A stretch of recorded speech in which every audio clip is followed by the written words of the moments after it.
Hi everyone, biomolecules start किए थे हम लोग और उसमें कार्बोहाइड्रेट्स देख रहे थे।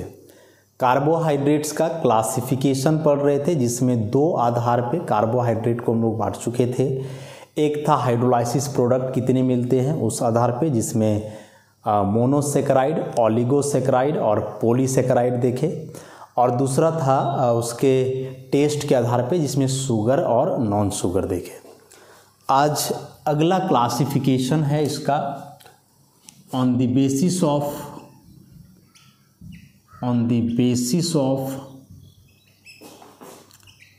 Reducing behaviour.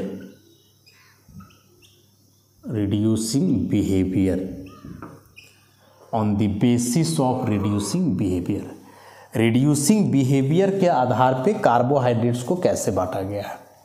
तो इस आधार पे दो टाइप के कार्बोहाइड्रेट होते हैं, एक रिड्यूसिंग शुगर्स और दूसरे नॉन रिड्यूसिंग शुगर्स।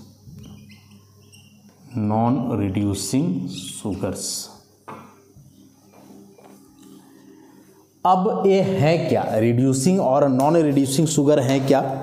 तो इसके पहले ऑक्सीडेशन और रिडक्शन के कंसेप्ट को आपको जानना होगा, जो ऑब्वियसली कई बार हम लोग पढ़े हैं, पहले जान चुके हैं। तो जो मेन ऑक्सीडेशन और रिडक्शन का कंसेप्ट है कि यदि किसी सब्सटेंस का रिडक्शन हो रहा है तो या तो उसका मतलब उसमें हाइड्रोजन जुड़ेगा, या तो उससे ऑक्सीजन हटेगा, या कोई एलिमेंट यदि है तो उसका ऑक्सीडेशन नंबर घटेगा। और वही ऑक्सीडेशन की बात हम लोग करते हैं तो सबका उल्टा, या तो ऑक्सीडेशन नंबर बढ़ेगा, या ऑक्सीजन जुड़ेगा, या हाइड्रोजन हटेगा। तो रिड्यूसिंग बिहेवियर कहने का मतलब हुआ कि यदि कार्बोहाइड्रेट को किसी वैसे सब्सटेंस के संपर्क में लाया जाए जो ऑक्सीडाइजिंग नेचर का हो, जो दूसरे को ऑक्सीडाइज करता हो, मतलब ऑक्सीडाइजिंग एजेंट्स हो, तो क्या ये उनको रिड्यूस कर पाएंगे, ये रिड्यूसिंग एजेंट का काम करेंगे या नहीं करेंगे, उनको देखना है हम लोग को इस फैक्ट। तो reducing sugars are those sugars which reduce क्या, टॉलेंस रिएजेंट, फेहलिंग सॉल्यूशन और बेनेडिक्ट सॉल्यूशन। तो the carbohydrates which reduce Tollens reagent, Fehling solution, Benedict solution are called reducing sugar. क्या है ये तीनों, आगे हम लोग देखेंगे। हालांकि इसको हम लोग अल्डिहाइड के चैप्टर में भी कंसिडर किए हुए हैं। अब ये तीनों हैं क्या, क्यों कुछ कार्बोहाइड्रेट इनको रिड्यूस कर पाते हैं, इन सारे फैक्ट्स को जो है समझेंगे हम लोग, और ये काफ़ी इंपॉर्टेंट है यहाँ। अब क्या ये तीनों रिएजेंट को रिड्यूस करेगा वह कार्बोहाइड्रेट या किसी एक को। तो देखो, किसी एक को भी करेगा तो वह रिड्यूसिंग शुगर कहलाएगा, लेकिन जो एक को रिड्यूस करेगा वह तीनों को कर देगा। ऐसा नहीं है कि कोई कार्बोहाइड्रेट टॉलेंस रिएजेंट को रिड्यूस किया तो फेलिंग और बेनेडिक्ट को नहीं करेगा, या फेलिंग को किया तो बेनेडिक्ट और टॉलेंस को नहीं करेगा। नहीं करेगा, सबको रिड्यूस कर देता है। तो किसी को भी करे या सबको कर दे तो रिड्यूसिंग शुगर। और इसमें से कि do not reduce these reagents, any one of these reagents, किसी एक को भी नहीं। हम पहले ही बोले कि जो एक को रिड्यूस करेगा वो सबको रिड्यूस करेगा। तो reducing sugars are the carbohydrates which reduce Tollens reagent, Fehling solution और Benedict solution, while the carbohydrates which do not reduce these reagents are called non-reducing sugar। Example में इसमें है ऑल मोनोसेकेराइड्स,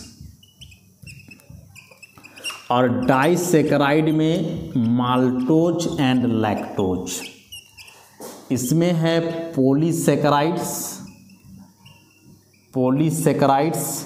और डाइसेकेराइड में एक sucrose. This one is very important, याद रखोगे। जो मोस्ट कॉमन डाइसेकेराइड है, मोस्ट कॉमन डाइसेकेराइड में तीन है, सुक्रोज, माल्टोज, लैक्टोज।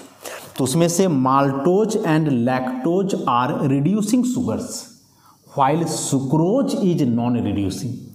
क्यों है ये तो खैर आगे स्ट्रक्चर हम लोग देखेंगे, वहाँ समझ जाएंगे इस बात को।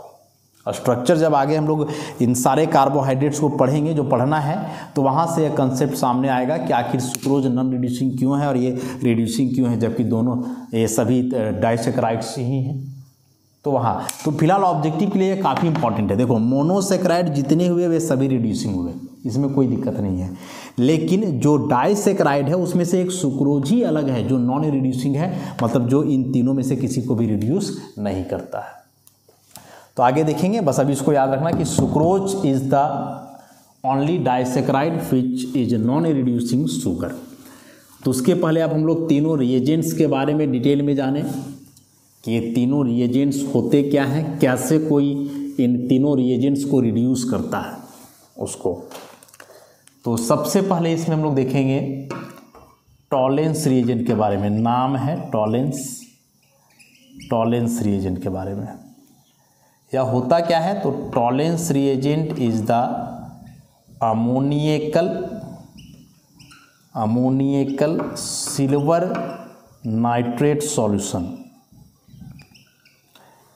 कैसे बनाया जाता है लैब में इस रिएजेंट को, तो उसके लिए क्या किया जाता है कि सिल्वर नाइट्रेट को सोडियम हाइड्रोक्साइड का एक्वस सॉल्यूशन में डिसॉल्व किया जाता है, तो सिल्वर हाइड्रोक्साइड और सोडियम नाइट्रेट का फॉर्मेशन। यह जो सिल्वर हाइड्रोक्साइड बना है यह डिकम्पोज करके सिल्वर ऑक्साइड का जो है एक प्रिसिपिटेट देता है, और इस सिल्वर ऑक्साइड के प्रिसिपिटेट को डिसॉल्व किया जाता है अमोनिया सॉल्यूशन में। यह अमोनिया सॉल्यूशन है। तो जब आप सिल्वर ऑक्साइड जो कि प्रिसिपिटेट है उसको अमोनिया सॉल्यूशन में डिसॉल्व करोगे तो एक कॉम्प्लेक्स कंपाउंड बनाता है ऐसा, AgNH3 का whole two OH, and this complex compound is called Tollens reagent. ऐसा यह एक कॉम्प्लेक्स कंपाउंड है, कोऑर्डिनेशन कंपाउंड है। यदि इसका IUPAC नाम लिखोगे तो क्या हो जाना है, डाईएमीन सिल्वर 1 हाइड्रोक्साइड। या इसी को दूसरे तरीके से भी दिखाया जाता है, सेम चीज़ को दूसरे तरीके से भी दिखाया जाता है, या जो फॉर्मेशन है टॉलेंस रिएजेंट का इसी को। और दूसरे तरीके से इसको हम लोग कैसे दिखाते हैं, तो ऐसे डायरेक्ट यह जो सिल्वर नाइट्रेट का सॉल्यूशन है इसको डायरेक्ट अमोनियम हाइड्रोक्साइड से ट्रीट करवाते हैं हम लोग। तो यहाँ से डायरेक्ट सिल्वर हाइड्रोक्साइड बनता है और यह अमोनियम नाइट्रेट, और फिर इस सिल्वर हाइड्रोक्साइड को ऐसे डिकम्पोज करके Ag2O प्लस H2O, और इसी को हम लोग जो है यहाँ मान लेते हैं टॉलेंस रिएजेंट। हालांकि एक्चुअल रिएक्शन ऐसा होता है, यह जो आप सिल्वर ऑक्साइड बना करके छोड़े हो या ऑलमोस्ट ब्लैक प्रिसिपिटेट होता है। सिल्वर ऑक्साइड ब्लैक ही है। सिल्वर का जो ज्वेलरी होता है चांदी का, देखते हो उस पर कुछ ज़्यादा समय तक एयर के कांटेक्ट में रहा तो काला काला उस पर लेयर चढ़ने लगता है, तो सिल्वर ऑक्साइड होता है। अच्छा, तो यह सिल्वर ऑक्साइड प्रैक्टिकली ऐसा नहीं रहता है, चूँकि यह अमोनिया सॉल्यूशन में है तो ये आपस में कंबाइन करेंगे और यही रिएक्शन होकर के यह कॉम्प्लेक्स कंपाउंड बनेगा। मतलब टॉलेंस रिएजेंट केमिकली यह है डाईएमीन सिल्वर 1 हाइड्रोक्साइड, लेकिन बहुत सारे बुक्स में यहाँ तक लिख करके छोड़ देता है। तो यहाँ तक यह रहेगा ही नहीं, यह अमोनियम हाइड्रोक्साइड सॉल्यूशन में है ना, तुरंत डिसॉल्व कर जाएगा और ऐसा कॉम्प्लेक्स कंपाउंड बना देगा। अब की रिएक्शन कैसे होता है, तो इस टॉलेंस रिएजेंट के साथ जो है ना दो प्रकार के सब्सटेंस रिएक्ट करते हैं। एक जो मोस्ट कॉमन है वह है अल्डिहाइड। एक आप अल्डिहाइड लिए, इसका रिएक्शन आप टॉलेंस रिएजेंट से करवाए, 2AgNH3 का होल टू OH। तो जब ये दोनों आपस में रिएक्शन करेंगे तो बनाते हैं कुछ ऐसा, O-NH4 प्लस 2Ag प्लस अब कई साइड प्रोडक्ट निकलेंगे 3NH3 plus H2O। This is called ammonium carboxylate and this one is called silver mirror, and this is Tollens reagent. This is Tollens reagent. ऐसा इस नेट रिएक्शन को हम लोग समझें overall क्या रिएक्शन है, क्या इस रिएक्शन से क्या हम लोग कंक्लूजन ला सकते हैं, उस फैक्ट को समझते हैं सबसे पहले हम लोग। तो देखो यहाँ सिल्वर का ऑक्सीडेशन नंबर है +1 ऐसा, लेकिन यहाँ जब यह एलिमेंटल फॉर्म में आया तो ऑक्सीडेशन नंबर हुआ 0। तो +1 से 0 हो गया ऑक्सीडेशन नंबर, मतलब ऑक्सीडेशन नंबर घट रहा है, and decrease of oxidation number is called reduction. अब बात करें इसका, तो यह अल्डिहाइड में यहाँ से आया, तो यहाँ क्या देख रहे हो कि अल्डिहाइड में इस कार्बन के साथ हाइड्रोजन है, जबकि यहाँ आ गया ऑक्सीजन। तो हाइड्रोजन का हटना चाहे ऑक्सीजन का जुड़ना, बोथ आर ऑक्सीडेशन। अब भाई जिसका रिडक्शन होता है वो काम करता है ऑक्सीडाइजिंग एजेंट का, और जिसका ऑक्सीडेशन होता है वह काम करता है रिड्यूसिंग एजेंट का, ऐसा। तो यहाँ हम लोग इसको ऐसे बोल सकते हैं कि अल्डिहाइड टॉलेंस रिएजेंट को रिड्यूस कर दिया सिल्वर मिरर में, या इसी को उल्टा बोलो कि टॉलेंस रिएजेंट अल्डिहाइड को ऑक्सीडाइज कर दिया अमोनियम कार्बोक्सिलेट में। क्योंकि यह ऑक्सीडाइजिंग एजेंट है ना, तो इसको ऑक्सीडाइज करेगा, और यह रिड्यूसिंग एजेंट है तो इसको रिड्यूस करेगा, ऐसे। अब इस रिएक्शन को आप प्रैक्टिकली समझो कि लैब में जब आप इस टॉलेंस रिएजेंट के साथ काम करोगे तो रिएक्शन क्या होता है। तो एक बीकर में ऑब्वियसली ट्रांसपेरेंट ग्लास होगा, शीशा, उसमें आप अल्डिहाइड लो, टॉलेंस रिएजेंट बना हुआ है तो ठीक, नहीं तो इस प्रोसेस से आप टॉलेंस रिएजेंट बना लो, और उस टॉलेंस रिएजेंट को जो है ड्रॉप वाइज जो है उस बीकर में आप मिलाओ। मिलाने से यह रिएक्शन होगा, तो यह जो अमोनियम कार्बोक्सिलेट बनेगा या सॉल्ट होने के चलते वह रिएक्शन मीडियम में डिजॉल्व रहेगा। लेकिन यह जो सिल्वर बनेगा, सिल्वर मेटल, यह देखोगे कि वह सिल्वर मेटल क्या होगा ना कि उस बीकर के इनर वॉल पे चारों तरफ चिपक जाएगा, नीचे भी चिपक सकता है और पूरे इनर वॉल पे भी चिपक जाएगा। जैसे किसी ग्लास से दूध हम लोग पीते हैं, गाढ़ा दूध हो तो कैसे वह पूरा ग्लास में पूरा चिपक जाता है, पी रहे हो जिधर से जा रहा हो चिपक जाता है, वहाँ दिख जाता है। उसी प्रकार से रिएक्शन के दरमियान जब यहाँ सिल्वर मिरर बनता है ना, तो यह सिल्वर मिरर मतलब जो सिल्वर मेटल है वह उसका इनर वॉल पे जो है चिपक जाता है। अब चूंकि मेटल है तो जब लाइट पड़ेगा तो वह शाइन करेगा, मेटल्स तो लस्ट्रस होते ही हैं, और जब शाइन करता है, चमकता है तो दिख जाता है, प्रतीत हो जाता है कि वहाँ कुछ है। और चूंकि चमक रहा है, शाइनिंग है, लस्ट्रस है, इसलिए इसको बोला जा रहा है सिल्वर मिरर। सिल्वर मतलब सिल्वर मेटल बन रहा है, मिरर मतलब मिरर वाला प्रॉपर्टी है, जैसे मिरर पे लाइट पड़ता है तो रिफ्लेक्शन से कैसे चमकता है, उसी प्रकार से यह भी जो है चमकता है, इसलिए इसको हम लोग बोलते हैं सिल्वर मिरर। तो समझे इस बात को, इसलिए इस रिएक्शन को सिल्वर मिरर टेस्ट के नाम से भी जाना जाता है। सिल्वर मिरर टेस्ट बहुत इंपॉर्टेंट एक लैब टेस्ट है। किसके लिए, तो only aldehydes and alpha hydroxy ketones can reduce tolerance reagent to silver mirror। जैसे मान लो आपके सामने दो केमिकल रख दिया जाए, एक रख दिया जाए एसिटल्डिहाइड और दूसरा रख दिया जाए एसीटोन। ये दो केमिकल आपके सामने दो अलग अलग बर्तन में रखे हुए हैं। बोथ आर कलरलेस लिक्विड्स, दोनों का कुछ स्मेल नहीं है खास, मतलब ओवरऑल देख करके तो आप ये दोनों केमिकल में अंतर कर ही नहीं पाओगे। तो कैसे, आपको पूछे बताओ इसमें से कौन एसिटल्डिहाइड है कौन एसीटोन है, कैसे बताओगे आप। तो क्या करोगे आप कि दोनों केमिकल में टॉलेंस रिएजेंट मिलाओगे, रिएक्शन होगा। तो रिएक्शन होगा तो अभी क्या लिखे हैं कि यार टॉलेंस रिएजेंट का रिएक्शन होता है केवल अल्डिहाइड या अल्फा हाइड्रोक्सी कीटोन के साथ। तो ये तो अल्डिहाइड है, ये नॉर्मल कीटोन है, अल्फा हाइड्रोक्सी कीटोन नहीं है। अल्फा हाइड्रोक्सी कीटोन माने अल्फा कार्बन पे OH ग्रुप होना चाहिए, ये तो है ही नहीं। तो जब दोनों में आप मिलाओगे टॉलेंस रिएजेंट, तो चूंकि यह एक अल्डिहाइड है, टॉलेंस रिएजेंट को रिड्यूस कर देगा, और जिस बर्तन में अल्डिहाइड है उसका इनर वॉल पे पार्टिकल चिपकेंगे, मतलब वहाँ सिल्वर मिरर बनेगा, और जो नॉर्मल कीटोन है उसमें ऐसा कुछ नहीं होगा, वह ऐसा ही कलरलेस सॉल्यूशन रह जाएगा। तो इस तरह से हम लोग जिसमें सिल्वर मिरर बनेगा बोल देंगे वो अल्डिहाइड है, जिसमें नहीं बना उसके बारे में बोल देंगे कि कीटोन है।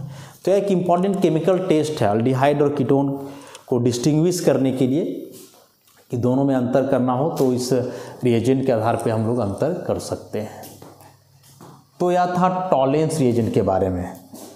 तो टॉलेंस रिएजेंट क्या हो समझ गए, रिएक्शन कैसे होता है ये भी हम लोग समझे कि टॉलेंस रिएजेंट के साथ बेसिकली रिएक्शन है इस अल्डिहाइडिक ग्रुप का या अल्फा हाइड्रोक्सी कीटोनिक, हालांकि अल्फा हाइड्रोक्सी कीटोनिक भी अल्डिहाइड में ही बदलते हैं ओवरऑल, इतना जानो।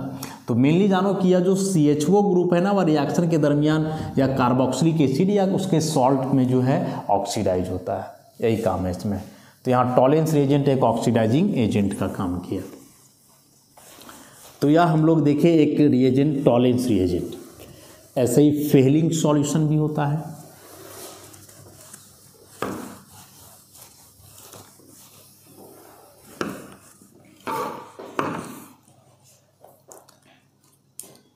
तो अगला इसमें है फेलिंग सॉल्यूशन।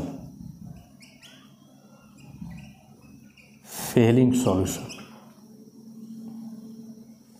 फेलिंग भी नाम है। देखो यह फेलिंग सॉल्यूशन दो प्रकार का होता है।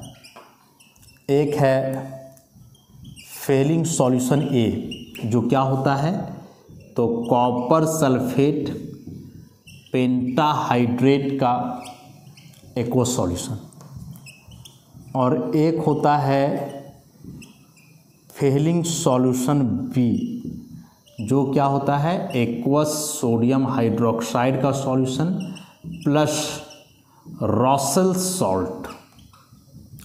या रॉसेल सॉल्ट क्या होता है तो Rochelle salt is potassium sodium tartrate. अब ये क्या है तो टार्टरिक एसिड तो जानते ही होंगे, टार्टरिक एसिड जो कि एक डाइहाइड्रोक्सी डाइकार्बोक्सिलिक एसिड होता है, दिस इज टार्टरिक एसिड। तो इसका सॉल्ट है तो क्या होगा, एसिडिक प्रोटॉन हटेगा और इसके जगह पे आयन जुड़ेंगे ऐसा। तो this is called sodium potassium tartrate, और इसी को हम लोग जो है रॉसेल सॉल्ट के नाम से जानते हैं। तो फेलिंग सॉल्यूशन दो कैटेगरी का हुआ, फेलिंग सॉल्यूशन ए और Fehling solution B. Fehling solution A is the copper sulphate pentahydrate aqueous solution and Fehling solution B is aqueous solution of NaOH along with Rochelle salt. अब इसमें से आप जब use करोगे reagent को तो दोनों मिला करके फेलिंग सॉल्यूशन ए प्लस बी। तो जब फेलिंग सॉल्यूशन ए और बी दोनों को आप मिलाओगे तो मिलाने से एक डीप ब्लू कलर का सॉल्यूशन, हालांकि डीप ब्लू तो यही हो जाएगा यार, deep blue colour solution. Copper sulphate का जो हाइड्रेटेड फॉर्म है ना वह डीप ब्लू कलर का होता है, एनहाइड्रस रहा तो कलरलेस होता है, इस बात को ध्यान में रखोगे। जब इसी कॉपर सल्फेट के सॉल्ट को आप हीट करोगे तो वाटर का मॉलिक्यूल यहाँ से हटेगा और इसका ब्लू कलर गायब हो जाएगा और यह कलरलेस हो जाता है। बहुत सारा बुक में डायरेक्ट लिख देता है, पेंटाहाइड्रेट नहीं दिखाता है तो वह तो कलरलेस हो जाएगा। तो आप ध्यान में रखोगे कि पेंटाहाइड्रेटेड फॉर्म होना चाहिए तब। अब जब आप इसमें से फेलिंग सॉल्यूशन ए और बी को मिलाओगे तो होता तो एक बहुत बड़ा कॉम्प्लेक्स रिएक्शन है, जो आप अल्डिहाइड कीटोन चैप्टर में पढ़े हो, वहाँ डिटेल में बताया गया है। अभी एक सिंपल सा रिएक्शन जो होता है इन दोनों के बीच वह कुछ ऐसा कि कॉपर सल्फेट को वाटर में डिजोल्व करोगे तो वाटर का मॉलिक्यूल उसी में रह जाएगा, बचेगा केवल ई। अब इसमें जब मिलाओगे सोडियम हाइड्रोक्साइड आप तो ये दोनों रिएक्शन करके बनाएगा क्यूप्रिक हाइड्रोक्साइड प्लस Na2SO4। अब इस क्यूप्रिक हाइड्रोक्साइड को हम लोग ऐसे दिखाते हैं कि यह टूट करके क्यूप्रिक ऑक्साइड बनाता है और ये H2O बनता है। या फिर डायरेक्ट किया जो क्यूप्रिक हाइड्रोक्साइड है वह रहेगा क्यूप्रिक आयन और हाइड्रोक्साइड आयन के फॉर्म में। तो बेसिकली जानो कि फेलिंग सॉल्यूशन ए प्लस बी मतलब ओवरऑल जो है उसमें कॉपर सल्फेट है, एक्वस NaOH और रॉसेल सॉल्ट है। रॉसेल सॉल्ट का रिएक्शन में एक ही रोल है कि सॉल्यूशन में जो क्यूप्रिक आयंस बनते हैं इन आयंस को ट्रैप करके रखना, पकड़ करके रखना, बांध करके रखना, और इनका कोई काम इसमें होता नहीं है। तो ये सॉल्यूशन में मेनली या तो क्यूप्रिक ऑक्साइड बना होगा या फिर ऐसे क्यूप्रिक आयन और हाइड्रोक्साइड आयन बने होंगे, यही कुछ होगा इसमें। अब है कि रिएक्शन कैसा होगा इसका, जैसे टॉलेंस रिएजेंट का रिएक्शन बताए थे उसी प्रकार से इसका जो है किस प्रकार का रिएक्शन होगा। तो अल्डिहाइड के साथ ही रिएक्शन है इसका भी, और उसमें से रिएक्शन को हम लोग कुछ ऐसा ही लिखते हैं, एक नॉर्मल अल्डिहाइड आप लोगे ऐसा, और यदि आप यहाँ फेलिंग सॉल्यूशन को क्यूप्रिक ऑक्साइड के रूप में लिखते हो तो फिर ऐसे लिखना होगा 2CuO, जो कि ब्लू कलर का सॉल्यूशन होगा, फेलिंग सॉल्यूशन है। CuO आप डायरेक्ट नहीं लिए बल्कि फेलिंग सॉल्यूशन लिए, और ये फेलिंग सॉल्यूशन आपस में कंबाइन करके ऐसा रिएक्शन करके क्या बनाया, CuO। तो अब जो प्रोडक्ट बनता है इसमें कुछ ऐसा कार्बोक्सिलिक एसिड बन जाएगा plus Cu2O which is red precipitate. और यहाँ भी आप ज़्यादा चलो तो कॉपर का ऑक्सीडेशन नंबर यहाँ +2 है और यहाँ +1 है, तो +2 से +1 हुआ मतलब घट गया ना, तो रिडक्शन हुआ। और इसमें अल्डिहाइड में देखोगे तो इस कार्बन के साथ हाइड्रोजन है, अभी ऑक्सीजन भी जुड़ गया बीच में, तो हाइड्रोजन हट करके ऑक्सीजन जुड़ा है मतलब इसका ऑक्सीडेशन हुआ। तो इसका ऑक्सीडेशन हो रहा है मतलब रिड्यूसिंग एजेंट हुआ, और इसका रिडक्शन हो रहा है मतलब ये ऑक्सीडाइजिंग एजेंट हुआ। तो इस रिएक्शन में भी आप क्या देख रहे हो कि अल्डिहाइड बीइंग या reducing agent reduces blue colour Fehling solution to red PPT of cuprous oxide. In other words same thing we can say that the Fehling solution oxidizes aldehyde to carboxylic acid and itself get reduced to red precipitate of cuprous oxide। Same बात को आप दो अलग अलग तरीके से बोले। एक तरीका आप बोल रहे हो कि यहाँ अल्डिहाइड फेलिंग सॉल्यूशन को रिड्यूस कर दिया क्यूप्रस ऑक्साइड में।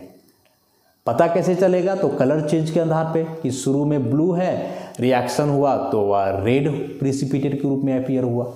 या इसी को फिर आप ऐसे बोल रहे हो कि जो फेलिंग सॉल्यूशन है वह ऑक्सीडाइज कर दिया अल्डिहाइड को, तो भी कैसे पता चलेगा, कलर के आधार पे। यह रिएक्शन भी नॉर्मल अल्डिहाइड्स देते हैं, कीटोन्स नहीं देते हैं। मतलब फिर से वही बात कि एक बर्तन में यदि एक नॉर्मल अल्डिहाइड हो, दूसरे में नॉर्मल कीटोन हो, दोनों कलरलेस केमिकल हैं, देख के स्मेल के आधार पे, टेस्ट के आधार पे आप नहीं बता सकते हो, क्योंकि both are colourless, both are tasteless, both are odourless, नहीं बता सकते हो आप। तो उस केस में क्या करो, एक तो टॉलरेंस रिएजेंट हम लोग पढ़े, या उससे भी आसानी हो गया कि आप फेलिंग सॉल्यूशन दोनों में मिलाओ। तो जब मिलाओगे तो मिलाते समय फेलिंग सॉल्यूशन रहेगा ब्लू, डीप ब्लू, जैसा कलर देख रहे हो इनका ना, वैसे ही डीप ब्लू कलर का। लेकिन जब मिलाओगे तो जिसमें अल्डिहाइड है उसके साथ वह फेलिंग सॉल्यूशन रिएक्शन करेगा, और जब रिएक्शन करेगा तो देखोगे धीरे धीरे उसका ब्लू कलर गायब होते जाएगा, ब्लू कलर डिसअपीयर होते जाएगा, और वह ब्लू कलर धीरे धीरे गायब होगा। और जब रिएक्शन कंप्लीट होगा तो देखोगे कि बर्तन का बॉटम में जो है red red particle as precipitate settle down हो जाएंगे। तो कलर का गायब हो करके रेड प्रिसिपिटेट का बनना कन्फर्म कर देगा कि वह कंपाउंड अल्डिहाइड है या फिर अल्फा हाइड्रोक्सी कीटोन है, नॉर्मल कीटोन तो नहीं है। तो वहाँ जो सैंपल दिया हुआ तो अल्डिहाइड और कीटोन ही रहेगा ना, तो वहाँ के आधार पे आप अंतर जो है आसानी से कर सकते हो। हम बताएं कि अल्फा हाइड्रोक्सी कीटोन भी करते हैं, लेकिन वे बेसिकली अल्डिहाइड में ही बदल करके, जो आगे हम लोग देखेंगे कि कैसे वे अल्डिहाइड में कन्वर्ट होकर के ऐसा रिएक्शन करते हैं। एक लास्ट अब इसमें बचा बेनेडिक्ट सॉल्यूशन। टॉलरेंस रिएजेंट हम लोग देख लिए, फेलिंग सॉल्यूशन भी देख लिए, अब एक इसमें क्या बच रहा है, Benedict solution.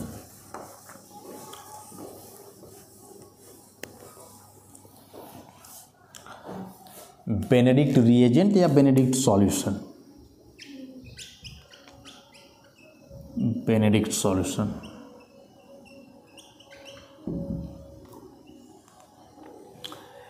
Benedict is very close or similar with failing solution, very close।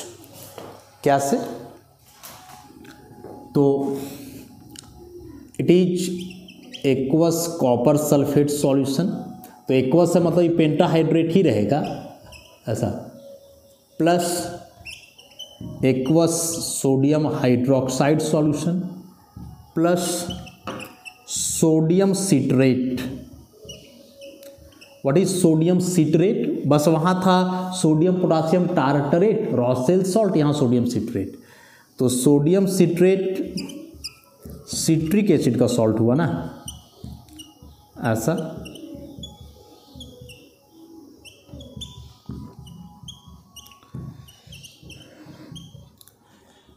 This is citric acid. Sodium salt है, मतलब सबका एसिडिक प्रोटोन हट करके यहाँ सोडियम जुड़ने वाला है, सबका एसिडिक प्रोटोन हट करके सोडियम जुड़ने वाला है, या नहीं हटेगा, एसिडिक प्रोटोन इससे ज़्यादा यही है। तो this is sodium citrate. Reaction बताया कि बहुत क्लोज है फेलिंग के जैसा, कि भाई कॉपर सल्फेट है, इसको आप सोडियम हाइड्रोक्साइड में मिलाओगे तो ये बनाएगा क्यूप्रिक हाइड्रोक्साइड प्लस बनेगा यहाँ से सोडियम सल्फेट। अब यह जो क्यूप्रिक हाइड्रोक्साइड है यह टूट करके बनाएगा क्यूप्रिक ऑक्साइड और H2 बेसिकली, या डायरेक्ट यहाँ से लिखोगे तो वही बताए, यह क्यूप्रिक हाइड्रोक्साइड है मतलब Cu2+ और 2OH-, मतलब हाँ वैसे ही रहेगा। यहाँ भी वही रिएक्शन होता है, अल्डिहाइड ही लेकर के, इस बार हम लोग Cu ना लिख करके इसको लिखते हैं 2Cu2+ + 5OH-। तो इस बारी जो रिएक्शन होता है कुछ ऐसा, RC≡O, O- हो जाएगा यहाँ, प्लस Cu2O प्लस 3H2O, ऐसा। दिस इज कार्बोक्सिलेट आयन, जो कि मीडियम से फिर प्रोटोन एब्स्ट्रैक्ट करके एसिड में कन्वर्ट हो जाएगा, और इसको आप बोलो बेनेडिक्ट सॉल्यूशन चाहे फेलिंग सॉल्यूशन, बेनेडिक्ट चाहे फेलिंग, जो कि एक ब्लू कलर सॉल्यूशन है, ऐसा। और यहाँ जो यह Cu2O बना, इसके बारे में क्या बताया कि यह रेड प्रिसिपिटेट होता है। तो सेम रिएक्शन है, जो रिएक्शन फेलिंग का था वही रिएक्शन बेनेडिक्ट का है, अंतर केवल है बस इसमें जो क्यूप्रिक आयन को ट्रैप करने के लिए हम लोग आयन लेते हैं उसमें अंतर है। वहाँ जो है पोटासियम सोडियम टार्टरेट था और यहाँ सोडियम सिट्रेट है, बाकी फिर इसमें कोई अंतर बचता नहीं है। रिएक्शन तो एकदम वही है, रिएक्शन हम लोग देख ही रहे हैं, रिएक्शन में कोई अंतर नहीं है, समझ गए। तो ये तीन रिएजेंट जो हम लोग पढ़े, Tollens reagent which is ammoniacal silver nitrate solution, जो कि रिएक्शन करके अल्डिहाइड से खुद रिड्यूस हो जाता है सिल्वर मिरर में। दूसरा फिर हम लोग पढ़े फेलिंग सॉल्यूशन, जो कि basically aqueous copper sulphate solution होता है पेंटाहाइड्रेटेड फॉर्म का, ब्लू कलर सॉल्यूशन है जो अल्डिहाइड के साथ रिएक्शन करके खुद रेड प्रिसिपिटेट ऑफ Cu2O में बदल जाता है।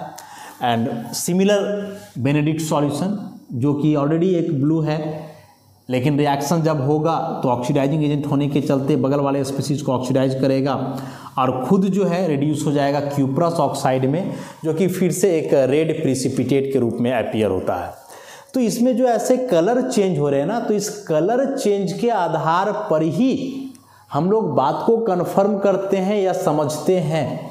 बताया कि ये जो तीनों रिएजेंट हुआ ना, चाहे वह टॉलेंस रिएजेंट हो, फेलिंग सॉल्यूशन हो या बेनेडिक्ट हो, ये तीनों के साथ एक नॉर्मल अल्डिहाइड ही रिएक्शन करता है, कीटोन नहीं करता है। क्यों? तो चैप्टर में तो आप पढ़े हो इसको, aldehyde is this one and ketone is this one. Ketone में कार्बोनिल ग्रुप के दोनों तरफ हैं अल्काइल चाहे एराइल ग्रुप, जबकि यहाँ कार्बोनिल के एक तरफ है hydrogen and this hydrogen is reducing. Reducing मतलब यह हाइड्रोजन खुद यहाँ से निकल करके किसी दूसरे को जाकर के रिड्यूस करेगा। तो जब यह हाइड्रोजन खुद यहाँ से आसानी से निकल करके दूसरे को रिड्यूस करेगा तो ऑब्वियसली यह स्पीसीज खुद ऑक्सीडाइज हो जाएगा। अब बोलोगे सर हाइड्रोजन निकलेगा क्यों? निकलेगा क्योंकि यह C डबल बॉन्ड वो तो इलेक्ट्रॉन विड्रॉइंग ग्रुप है, तो यह क्या करेगा? हाइड्रोजन के इलेक्ट्रॉन को विड्रॉ करेगा, तब यहाँ से हाइड्रोजन को निकलना पड़ेगा in the form of H+। और जब यह हाइड्रोजन यहाँ से निकलेगा तो किसी ना किसी में तो जाकर के जुड़ेगा ना, और जिसमें जाकर के जुड़ेगा उसका रिडक्शन हो जाएगा, और जब उसका रिडक्शन हो जाएगा तो खुद ही क्या हो जाएगा? ऑक्सीडाइज हो जाएगा। तो यहाँ जो आप देख रहे हो कि यह क्यूप्रिक आयन क्यूप्रस में बदला है, किस आधार पे? तो यह अपना हाइड्रोजन दिया और वही हाइड्रोजन इससे कंबाइन करके H2O में बदला, और यह जो है क्यूप्रिक से क्यूप्रस में बदल गया, ऐसा। तो अल्डिहाइड में रिड्यूसिंग हाइड्रोजन है फंक्शनल ग्रुप में, जो दूसरे को रिड्यूस कर सकता है तो खुद आसानी से ऑक्सीडाइज हो जाता है और यह ऑक्सीडाइजिंग एजेंट का काम करता है। कीटोन में वही रिड्यूसिंग हाइड्रोजन कहीं नहीं है। तो जब यहाँ रिड्यूसिंग हाइड्रोजन नहीं है या दूसरे को रिड्यूस नहीं कर पाएगा तो फिर खुद ऑक्सीडाइज कैसे होगा, और खुद जब ऑक्सीडाइज नहीं होगा तो इन सारे रिएजेंट्स में से किसी के साथ जो है यह रिएक्शन आसानी से नहीं कर पाएगा। तो ये तीनों रिएजेंट्स क्या है इसको डिटेल में हम लोग देखें तो आगे जब इस चैप्टर को पढ़ेंगे कार्बोहाइड्रेट को, तो वहाँ जो हम लोग लिखे कि रिड्यूसिंग और नॉन रिड्यूसिंग शुगर, कि रिड्यूसिंग शुगर मतलब जो रिएजेंट को रिड्यूस करे तो फिर वहाँ रिएक्शन हम लोग को देखना होगा। तो चाहे कोई भी कंपाउंड है, मतलब नहीं है, हम लोग पढ़े हैं या जानते हैं कि एक ऑर्गेनिक कंपाउंड का रिएक्शन में जो ग्रुप पार्टिसिपेट करता है वह फंक्शनल ग्रुप है। तो इधर बहुत बड़ा ग्रुप है, कोई मतलब नहीं है, यहाँ आर के जगह आप कुछ भी रख दो ना, कोई फर्क नहीं पड़ता है। रिएक्शन में तो पार्टिसिपेट यही करना है, अल्डिहाइडिक ग्रुप ही करना है और यही हाइड्रोजन यहाँ से निकलना है। तो इस रिएक्शन को आप ध्यान में रखोगे, तीनों रिएक्शन को, काफ़ी इंपॉर्टेंट है और आगे रिपीट करेंगे कई बार। तो इस तरह से यहाँ कार्बोहाइड्रेट का जो क्लासिफिकेशन था 3 आधार पे हो चुका है। 2 बेसिस पहले देख चुके थे हम लोग, नंबर ऑफ हाइड्रोलाइसिस प्रोडक्ट और टेस्ट के आधार पे, और तीसरा या रिड्यूसिंग बिहेवियर। तो अब जो है हम लोग चैप्टर में आगे बढ़ेंगे और फिर एक एक करके जो पढ़े हम लोग हाइड्रोलाइसिस प्रोडक्ट के आधार पे क्लासिफिकेशन, उसमें डिटेल करेंगे। मतलब नेक्स्ट लेक्चर में मोनोसैकेराइड्स को हम लोग डील करेंगे।